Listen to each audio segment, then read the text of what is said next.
Hello, welcome back to my channel, Charlie's Lessons, and you're here just in time to get my top 5 Halloween activities that you can use in your classroom.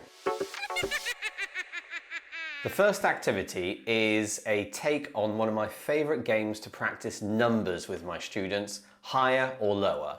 So we're going to call this activity Halloween, higher or lower. Now, to make this a bit more interesting, what you're going to do is you're going to go to the shops and you're going to buy some sweets. Some Halloween sweets, let's call them. The idea is that you're going to take all those sweets and put them in a glass jar or plastic bottle. And you're going to ask your students, how many sweets do you think there are? What you're going to do as the teacher is on the board, you're going to write higher or lower with a line down the middle. Every time the student says a number, you only tell them if they're higher or lower than the correct number, which means you're going to need to count the sweets first. In this activity, your students are going to be probably practicing numbers in the hundreds or even in the thousands, depending on how many sweets you buy. And the winner, or the student who gets the closest number, can take the sweets home and share them with their family, or even take the sweets and share them with their classmates and their teacher. The second activity is called Trick or Treat in the classroom. Now, for many of us, we're teaching English in foreign countries where English is not the official language, so we do not have the luxury of sending our children out to go trick-or-treating and have them practice their English in that way. So what we're going to do here is try and recreate this experience in the classroom. First, you're going to need some houses. So take a piece of paper, get the students to draw a house on the piece of paper and prop that up on the desk.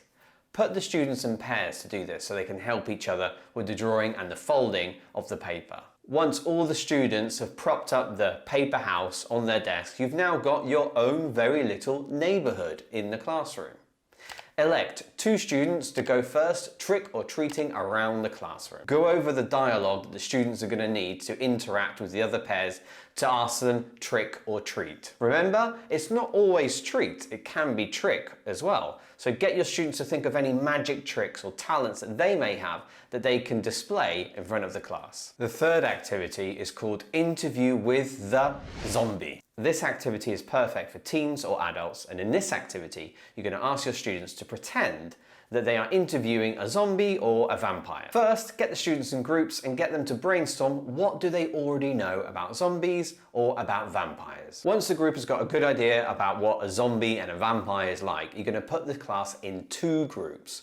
Zombies and vampires. The vampires are going to prepare questions to interview a zombie, and the zombies are going to prepare questions to interview a vampire. Once the students have created a list of questions, let's say 5 questions, you're going to put them back in pairs and they're going to interview each other. Once the interviews are over for both the vampires and the zombies, have the students go back into their groups and compare what answers they heard for their questions. Then, as a whole class, have some feedback on what's the most interesting answer you heard, what's the strangest answer you heard, what was the most surprising answer you heard, or the funniest. The lesson plan for this idea can be found in the description in this video. The fourth activity is called Roll a Monster. All you need for this activity is a group of young learners, some dice, a pencil and some colours. Explain to the students that they're going to create a monster, but at random.